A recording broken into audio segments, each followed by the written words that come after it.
Yo me imagino que muchos de ustedes usan Uber o Cabify y algunos recuerdan quizá que hasta antes de que existieran, pedir un taxi a domicilio era un lujo de ricos. Probablemente muchos también tienen Spotify y no saben o se olvidaron de lo caro y lo difícil que era comprar música. Lo mismo pasa con Airbnb. Hizo que uno pudiera viajar sin alojarse necesariamente en un hotel, sino arrendando una pieza, incluso un sofá, y saltándose, por supuesto, las comisiones de las agencias de viaje. Con Netflix, lo mismo, es más barato y mejor que la televisión por cable. En fin, seguro que si ustedes hacen una lista con las 10 empresas que dan el mejor servicio al más bajo precio, incluirían dentro de esta lista algunas de las plataformas digitales que he mencionado: Huawei, Amazon, Facebook, Mercado Libre, AliExpress. La pregunta es, ¿cuántos de los que están de acuerdo con lo que he dicho se consideran de derecha?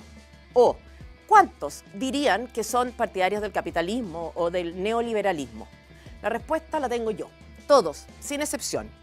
Cada vez que alguno de ustedes usó uno de estos servicios o lo recomendó a un amigo, lo que hizo fue aprobar el capitalismo, confirmar que funciona bien, ratificar que las empresas que mejor los tratan no son esas que están reguladas por el Estado, sino precisamente las que funcionan sin permiso. Y mi idea es demostrarles eso en este comentario, que ustedes son más capitalistas de lo que creen. El capitalismo defiende la idea de que la economía funciona mejor en la medida en que menos intermediarios hay entre el que ofrece algo y el que necesita algo. Y eso, justo eso, es lo que pasa en las plataformas digitales. Lo que yo pretendo es que ustedes se pregunten cómo es que estos negocios funcionan bien si es que no hay detrás un CERNAC, un político, una asociación de consumidores o un funcionario público garantizando estándares de calidad. La respuesta es muy simple. Las empresas que se han desarrollado en Internet tienen dos razones para funcionar bien. La primera es que si lo hacen mal, les va a ir mal. La segunda es que si la idea que tienen es buena, fácilmente puede ser copiada. O sea, o lo hacen bien y cada día mejor o mueren. Casi todos ustedes son capitalistas, capitalistas fácticos. Y los primeros de la fila, los millennials Frente Amplio. Capitalistas, porque cada vez que se quejan de un servicio público o de una empresa es porque ella está protegida por el Estado, no porque le falte regulación. Y si no me cree, dígame, ¿cómo ha sido su experiencia, por ejemplo, cuando ha tenido que hacer trámites en la municipalidad? ¿Siente que fue atendido con rapidez, con amabilidad? ¿O al revés, que ha estado obligado a aceptar demoras y arbitrariedades porque, bueno, no queda otra, porque no hay forma de hacer valer los propios derechos? ¿Se ha fijado un cambio en la diferencia de trato que tiene cuando se paga la patente? ¿Qué es lo que hace este cambio? Que de pronto el servicio público funciona con eficiencia. De nuevo, muy simple. Si el trámite es engorroso en una comuna, uno puede irse a otra. Y como el beneficio va directamente al lugar donde se paga la patente, los municipios se preocupan de hacerlo simple. Casos de ineficiencia, en cambio, hay miles. El MinSal y el Servio, por ejemplo, se demoraron, estos son casos concretos, más de un año en autorizar un centro médico en Recoleta y por razones que ni siquiera estaban en la ley. O sea, al capricho del funcionario público. El Ministerio de Educación rechazó hace poco 2 veces los permisos para abrir un preescolar en Puente Alto, una inversión de $10 millones que favorecía a 500 niños pobres, detenida en una ocasión porque el servidor público de turno no le gustó una tina. El COMPIN, donde la gente más pobre cobra el sueldo de una licencia médica. Generalmente hay que ir 2 o 3 veces para hacer la gestión y después pasan meses antes de que se pague. O sea, meses de demora en entregarle a un enfermo lo que es su sueldo. Para postular a fondos de la Corfo, los formularios son tan complejos que hay personas que ofrecen, como negocio, ayuda para rellenarlo, una especie de oficio nuevo, asistente para la realización de trámites en el Estado. Casi todos ustedes son capitalistas. Evalúan mal los servicios ofrecidos por el Estado y si los usan es solo porque no les queda más remedio. Por otra parte, ¿qué pasa con los servicios otorgados por privados pero fuertemente regulados por el Estado? Un ejemplo, las notarías.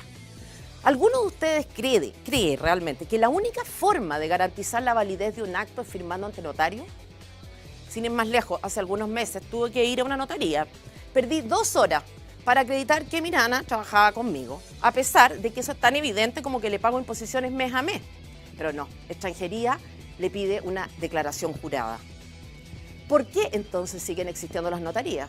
Simple también, Porque mientras los políticos tengan el poder de nombrar notarios y las notarías sean un buen negocio, porque todos estamos obligados a usarlas, tendrán la posibilidad de favorecer amigos y de recibir a su vez favores suyos el día de mañana. Negocio redondo. O sea, yo te hago la paleteada, tú me debes un favor a mí y tarde o temprano voy a cobrártelo. Y el costo de esa transacción lo pagamos nosotros. Exactamente el mismo modelo de negocios es el de las plantas de revisión técnica. Horas de espera para que alguien asegure que no contaminamos. Eso a veces con autos casi nuevos. Todos somos capitalistas, incluso aunque hayamos tenido pésimas experiencias con algunas empresas privadas, dentro de las personas que me incluyen, los bancos, las farmacias, el retail, las empresas de telecomunicaciones, todas son negocios regulados. Fíjese usted, se supone que uno no puede comprar remedios en la góndola de un supermercado porque el Estado tiene que prevenir el riesgo de que usted se intoxique a costa de paracetamoles. Se supone también que en cada farmacia tiene que haber un químico farmacéutico, ese señor que uno le pregunta algo y lo manda al médico sistemáticamente. Es un gasto para las farmacias, pero ¿a quién le conviene pagarlo? A la cadena, porque aunque aumenten sus costos, anulan a los que podrían ser sus competidores. ¿A quién perjudican estas restricciones, regulaciones? Al consumidor, porque comprar remedios es más caro y más difícil. A la farmacia de barrio, al almacén de la esquina.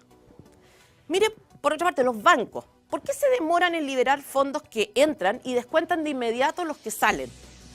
¿Por qué le cobran incluso por administrar una cuenta corriente si el hecho de que usted tenga ahí su plata es lo que les hace posible el negocio? Muy simple, porque el Estado prohíbe el negocio de prestamista. Y a uno no le queda más opción que depender de un banco si es que necesita plata o un crédito para empezar un negocio o comprar una casa.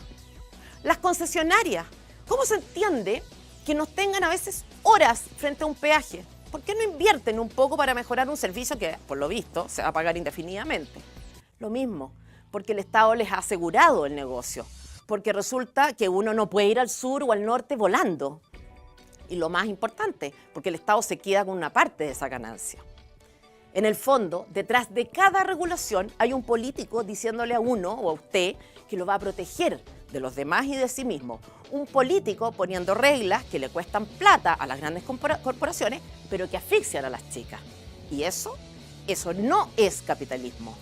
Fíjense en la ley de pesca, se limitaron los permisos de extracción y hoy hay que pedirle permiso a los sindicatos para tener una goleta y solo ellos pueden cargar o descargar. O sea, un monopolio con el gentil auspicio de una ley. Sacar una patente de alcohol para un negocio chico, misión imposible. Las municipalidades deciden cuántas dan, a quiénes se las dan. Y curiosamente, con mucho más rapidez a un restaurante que funciona dentro del retail, por ejemplo, que a un negocio independiente. ¿Cuál es la alternativa? Esperar. Lo lamento, señores, eso no es capitalismo. Nada de lo que casi siempre se le achaca al capitalismo es un vicio del capitalismo. Todos somos capitalistas, salvo esos que ven en el Estado una oportunidad de negocio. Por eso, cuando el ministro Larraín advierte que Uber empezará a pagar impuestos, yo me pregunto qué es lo que aplauden algunos. Si es que justamente es el Estado, o es del Estado la culpa de que usar el transporte público sea un desastre y de que los taxis hayan hecho de sus cupos un cartel. O sea, el Estado implementó una pésima política pública de transporte y cuando un privado resolvió o intenta resolver el problema de manera eficiente y satisfactoria para todos, se anuncia que empezarán a cobrarles impuestos. O sea, pagamos doble. Impuestos que pagaremos todos, además, porque el servicio será más caro. Todos somos capitalistas, mucho más de lo que pensamos. Dele una vuelta y dígame si me equivoco.